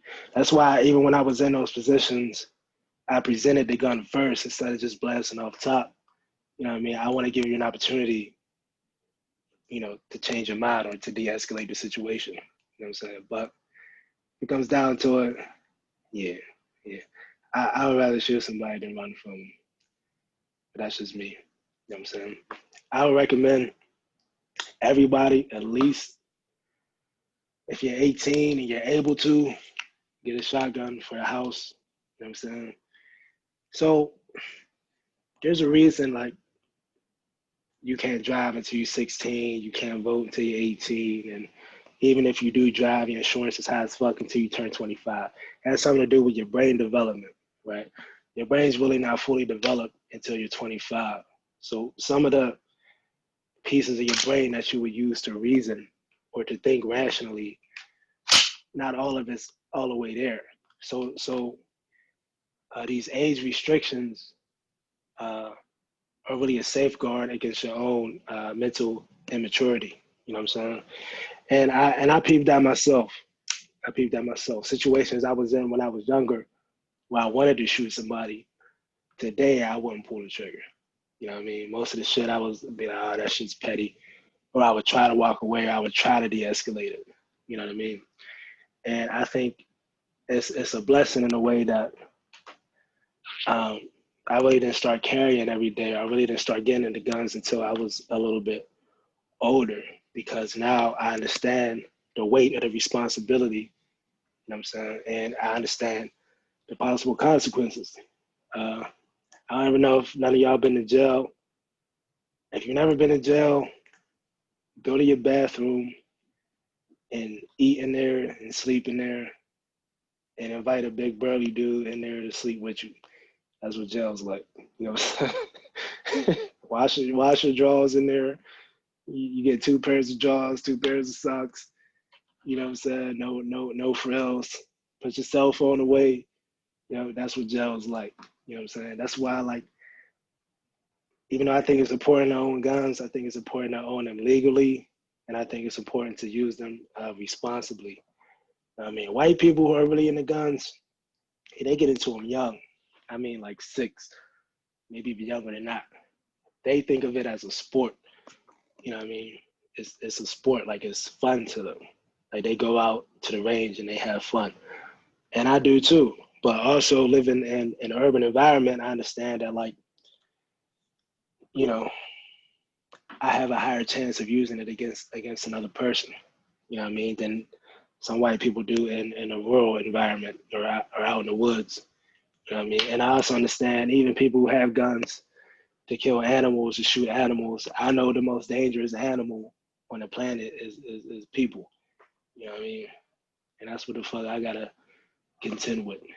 You know what I'm saying? And that's what it's for, man. I really wouldn't recommend getting this unless, like, you're prepared to do battle if it's necessary. I really think that anybody can be cool at home with one of these, and they can be cool out and about with one of these. You know what I'm saying? Personally, I think that's enough. You know what I mean? That may sound hypocritical. I think it's not for you. It ain't enough for me. But you know what I mean? So long as you can legally own it, shit, you can buy 100 of them if you want, man. You can buy 100 of them if you want. But go ahead. I have a question. I was going to ask, everyone who's in the car right now, because everybody's been quiet and stuff, and I haven't said a word all day. So I was going to ask everyone, because we already asked this question last week. I was going to ask, do you believe that, there should be guns in all public places like schools, church, religious places, things of that sort? So I don't know who wants to go first, but yeah.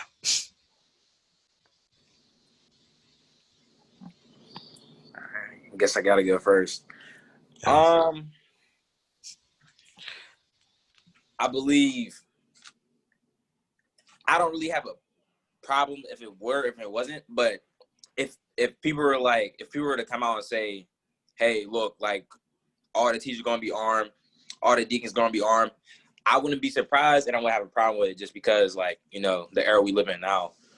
To me, I think I'm leaning on the side of there shouldn't, but at the same time, situations do need to be handled when they need to be handled. Like, you know what I'm saying? So if it were to happen and everybody was to be armed, I wouldn't be surprised and I wouldn't complain. But at the same time, it wouldn't be a problem if there weren't any, for me at least, for where I'm at, you know? So that's what I gotta say.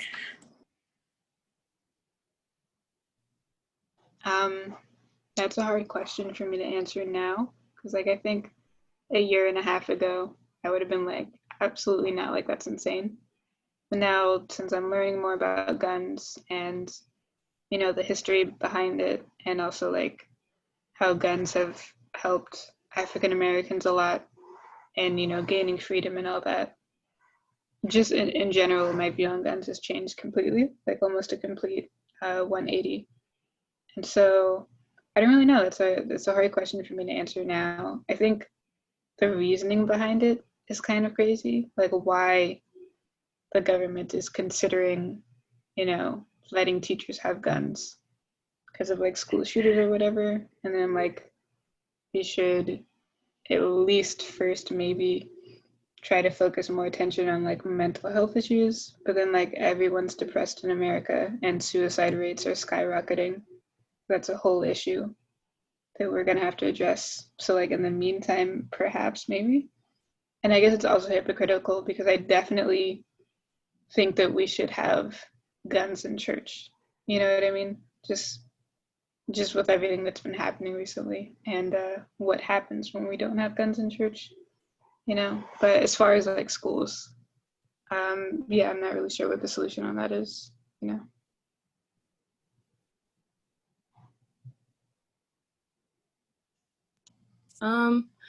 I completely agree with having guns in schools and churches and all that, simply because if a school shooter walk up in there and shoot everybody, the only reason why people are dead is because nobody's shooting back.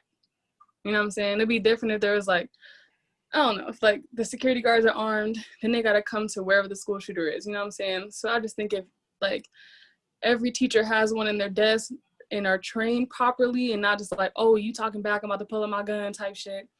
I think it's just like, I think it's necessary now. I mean, shit's going down in 2020, you never know. But churches, I mean, we already seen that. Like, they don't shot up so many at this point. I don't know why we didn't have them before. And I don't know, public places, I mean, there's people like Muhammad that have guns all the time. So, I mean, you don't even know who's carrying. So, at the end of the day, I just think we need them at all times, wherever we at, just in case a nigga want to step. You know what I'm saying?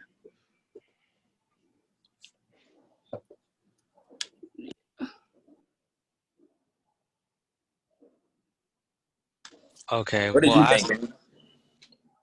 I was about to talk. Oh, sorry. My bad. Okay, what I was about to say was it's like a two-way street, but I also feel like there should be guns in schools, but there should be a specific person. I feel like it should be a specific department for someone who is, you know, qualified, who is mentally ready for that type of thing, you know, because someone who doesn't, you know, who's really close, who has really close contact with the children, you know, because, you know, you never know, because kids get on your nerves sometimes and you don't want them just like pow in the head one day. So, you know, so yes, because, you know, all the school shootings that's been going on in churches. I mean, I know a lot of churches that have, the church that I play for has, you know, people who have guns, you know. So I think it's going to become a thing in the churches, but in schools, I don't know. I don't think so, because children's lives are involved and a lot of stuff that goes into that. But I really, really believe that there should be a longer process for police in handling guns. You know, like how you see how doctors, they take so long to get their dang degree and stuff for working on people. It should be the same way with police, you know. And I don't know what happened. Can someone tell me what happened like in I guess in Wilkinsburg or something like that. They were protesting in Wilkinsburg. That's what I Uh, heard. yeah, I don't know about that, man. But the dude, like, his name is Lorenzo. Older people will call him a hot boy. Like, he's always in some shit. You know what I'm saying? And cops tried to arrest him for like some summary charges, and he refused to get out of the car, and it escalated into something more. And the reason I don't fuck with him and none of my people's fuck with him is because dude he's a rat. Like he's a real live informant. You know what I'm saying? Like he got people locked up. And everybody doesn't know it. Some people do know it and they fuck with him anyway. I'm not one of those people that fuck with him. I'm not going down there protesting, and whenever his bell's set, the bell fund's not paying it. You know what I'm saying? Period. And that's kind of like some extra shit. I'm actually writing a song about it, to tell you the truth. I'm writing a song about it. I mentioned him in the song too. I'll be ready to hear that. Oh, Eric's gonna be on the song. Play the bass. All right.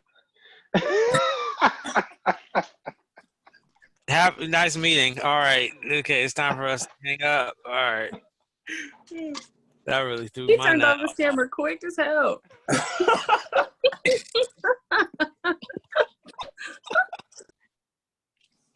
I feel let me just say one more thing to wrap it up, and it's kind of on this note. Mm-hmm. And I'm gonna go back to Huey P. Newton because it's the day he died. He said, in order to get rid of the gun, sometimes it becomes necessary to take up the gun. You know what I mean? Facts.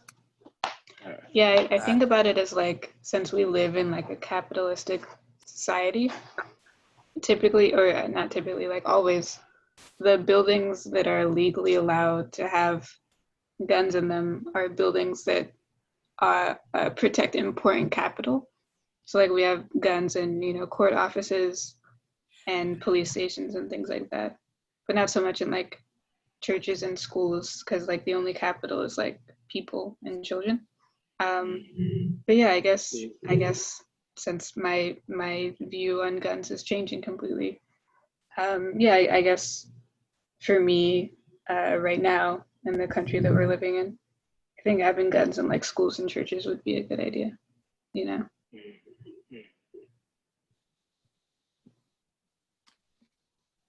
Oh, and you said that guy's name was what? Hot Boy? Oh no, his name is, they call him Lorenzo Rulli, but his legal name, hold on, I'm about to look at it. It's Sean something. His legal, hold up.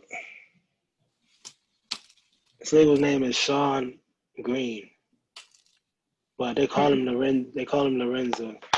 He's like a local activist. You know what I'm saying? He'd be at the protest screaming and yelling, but he's a rat.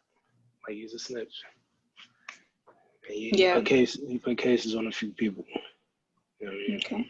Thank you for letting me know, because with me getting more out into the city and like going to protests and stuff, there's definitely people that other people know I should stay away from, but I don't know yet. So. Have you gone to the Civil Saturdays? Not yet. I was planning on doing that next Saturday. Yeah, that's where he'd be at. Mm. Yeah. So he dead? He's dead? No, he's alive. Oh, he's alive? He's in jail right now. Oh, I thought they were protesting because he died. That's what I heard. No. They just arrested him. They were protesting the arrest of another activist, and then he got arrested at that protest. And then I heard about that they were protesting at Bill Peduto's house. Like, right. I know that wasn't his house. I know that got to be like some, I don't know. I just really feel like he doesn't live in the city. Some people think that's like his burner house for real. But he was there the one day. Yeah, he was there. Yeah. Really? He was like talking to protesters and stuff. What area is that? Point Breeze. The mayor lives in Point Breeze. Yeah. Allegedly. Yeah. The mayor lives in Wow. Okay. It's probably in a white part of Point Breeze. Wow. Of like next, Point like Breeze? like next to Squirrel Hill and shit. I can't believe this. Like, this gotta be a joke. Because I understand, like, Carnegie, Squirrel Hill, but Point Breeze. Okay, all right. There's some nice houses there. Shady Side actually has a lot of millionaires living down there. That's where Mike Tomlin lives. So, like, that area, there's some rich people down there. I could see that, but I can't see no Point Breeze, though. I just keep thinking about, where I stay when I go down to Pittsburgh, Point Breeze. You stay like 1 block from Homewood, though. Yeah. You got to go across Penn Avenue. You know what I'm saying? Like where Frick Mansion is and shit. I guess Mac Miller was from there, around that area. Yeah. But I was going to ask about related to guns. Do you think, why do a lot of people in the media, especially in the Black community, make guns as a form of status and things instead of like just having protection? That's interesting. I think because of slavery. Yeah, we can go back to slavery if we want to. I ain't gonna go that deep. I will say, like. Wait, I'm sorry. Do I do that a lot? I feel like I do that a lot. No, you do. Okay, cool. But I understand because a lot of things can be traced there. And you be on point. But okay, sick. No, I think like a lot of people want to be seen. I mean, a lot of people like want status because during slavery our status was so low. So we do a lot of things like for the status symbol. Like Hennessy. Hennessy is actually nasty for. It's I'm sipping on some Hennessy, like it's a status symbol. You know what I'm saying? Or like Cadillacs. Like Cadillacs made by GMC, they make shit cheap as hell. Oh, but it's a caddy though. You know what I'm saying? So like, I think that applies to guns or, shoes, clothes, jewelry, all types of shit. And I think that applies to guns too. And also, a lot of people say it's like a source of power. So guns are they're like phallic symbols. But y'all know what that means? Mm-mm. That actually goes a little deeper into like I know the ISIS papers and shit. Yeah. So it's kind of like it's a symbol of power. You know what I mean? And that goes like deep into the psyche. But it is, and that's something I wrestle with too. You know what I mean? Because it does make you feel like you have some power. You know what I mean? Like I can do this and end somebody's life if I wanted to. You know what I'm saying? But with great power comes great responsibility. And I think a responsible gun owner is more concerned with the amount of responsibility they have rather than like the amount of power they have. You know what I mean? Most of these motherfuckers talking all that big shit, they're not really about that life, yo. They're not really about that life. So 2 times the authorities tried to give me 10 years in prison, right? 2 times I was in court as a defendant, and 2 times the victim pointed me out from the witness stand as the person who did something to him, right? Both of those people who pointed me out beforehand threatened to kill me. When they were on the streets, they were the hardest motherfuckers alive. I'm going to do this, I'm going to do that. All right, do it. Instead, they went to the cops. He did this. You know what I'm saying? I don't even listen to these motherfuckers no more, man. I don't. Like, anybody can say anything, don't make it so. Lorenzo, the biggest rat in the city right now, he's tough as hell when he's talking shit. He ain't built like that. The motherfucker had a mental breakdown because he was about to go to jail. You and I, Harmony, got arrested, and Keisha got arrested by SWAT. I don't know how you handled it, Harmony. I didn't break down. I was fucking laughing. I thought I'm built for this shit. or the locks, yo. It was funny to me. It is still funny to me. You know what I'm saying? But I'm built a little differently. You know what I'm saying? I've been through it before.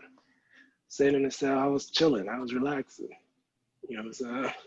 I wasn't panicking. That motherfucker had a mental breakdown. Literally, I ain't making it up. People live streamed it, and I'm connected to a group who is cool with Lorenzo. It sounds weird. So they were texting updates to this group as it was happening. People who were actually there was texting updates to everybody else in the group as it was happening. You know what I'm saying? That motherfucker's a bitch.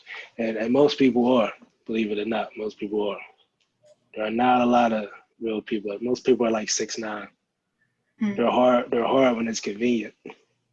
And as soon as they're faced with some adversity or some conflict.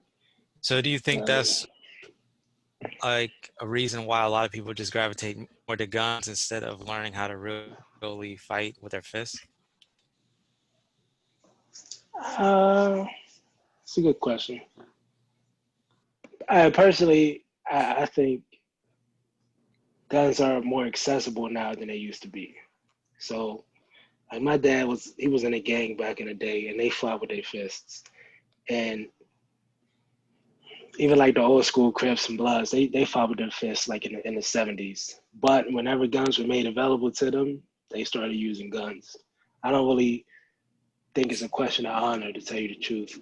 Personally, I think it's a question of access.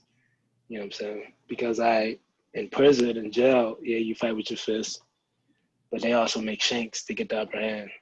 You know what I mean? So I saw a movie with Tom Cruise called The Last Samurai, and long story short, they thought it was honorable to fight using a sword or bows and arrows instead of using guns. You know what I'm saying?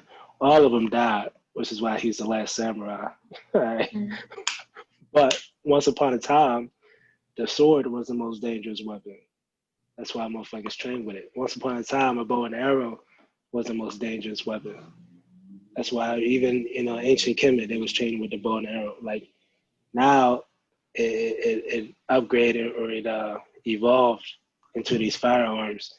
You know what I'm saying? And this is just my personal take. Like, I really don't think it's a question of honor or even skill. I think it's a question of access. You know what I mean? And it don't matter how well you can box if the person you boxing got a strap on them. You know what I'm saying?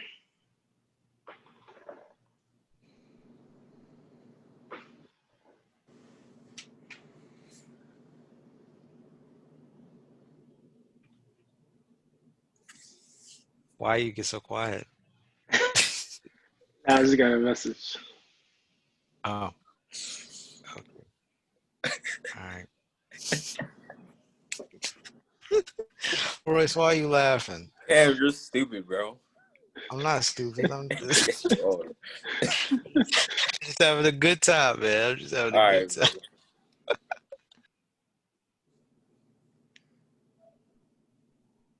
I had another question, but it just left me. Oh my God. It's gonna come to me. The spirit gonna come to me. Hold on, just give me some time. Take your time, brother. I have a question. Okay. All right, no, shut up. I had the question. Okay, but then I just started talking before you started talking. All right, you do it. You go first. You go first. Okay, I was going to anyway, but thank you. So for me, all of the socialist gun enthusiast, or maybe a little bit of communist gun enthusiast, they echo the same talking points, which is that civilians should have guns, if nothing else, but to defend themselves against, government and tyranny and fascism. In my circles, I rarely hear them talk about, someone tries you in a grocery store or something, which I guess comes from their privilege, in a sense. But I noticed that you were saying that a little bit too, and that's something that the Black Panther Party talked about a lot. You know what I mean? And so I just wonder, with everything that's going on right now, and with like Trump literally destroying post offices and things like that, and how it seems like we're entering into at least a very soft fascist country right now. Do you think that violent revolution is something that seems like more realistic these days? Definitely, without question, without question. I think there are too many people dissatisfied. You know what I mean? And dissatisfied for a whole lot of reasons. You know what I'm saying? So one of the things that inspired me the most was what happened in Charlottesville, right? And in Charlottesville, they had a protest, and it was right after the Unite the Right rally, right? With the tiki torches and "You and I Replace Us" and shit like that. And the local law enforcement just deserted the town. Like they just left. And it was nothing left but protesters and counter protesters. And they essentially had a battle. I viewed it as a battle. And I saw the tape and I studied the tape. And people on the right, they had shields, they had weapons, they had formations, they had lines, they had columns. You know what I'm saying? Like it was like an infantry. You know what I'm saying? People on the left had a lot of vigor, had a lot of energy, had a lot of spirit. They didn't really have a lot of organization when it came to hand-to-hand combat. A lot of them got beat up. People got beat up on both sides. I ain't gonna front, but I seen like more people on the left really getting beat up. But what struck me the most was how nobody from law enforcement really interfered. You know what I'm saying? And it was kind of, to me, it was like the very beginning. It was kind of like the shot heard around the world. You know what I mean? To me, that's how I would compare it. And somebody did actually die from that event. You know what I mean? Not from the fight. They died like a little bit later. But I would say there's already conflict brewing now that could easily escalate into a full-blown war. You know what I mean? And Trump would be on the right side of that war. And there are some people who think there's a good chance that he will try to stay in office longer than he legally should. And there are some people who would take a vigorous stand against him. You know what I'm saying? And there were some people who would stand with him. You know what I mean? But you know what? There are some people, right, who think death is better than other things. Tupac said, "I'd rather die like a man than live like a coward." Right? One of these famous founding fathers said, "Give me liberty or give me death." Some people would rather die than to live under tyranny. You know what I mean? I ain't gonna talk about death too much. But when it does come to war, death is imminent or expected. So I think that's something that some people are prepared to do if it came to it. And I think the political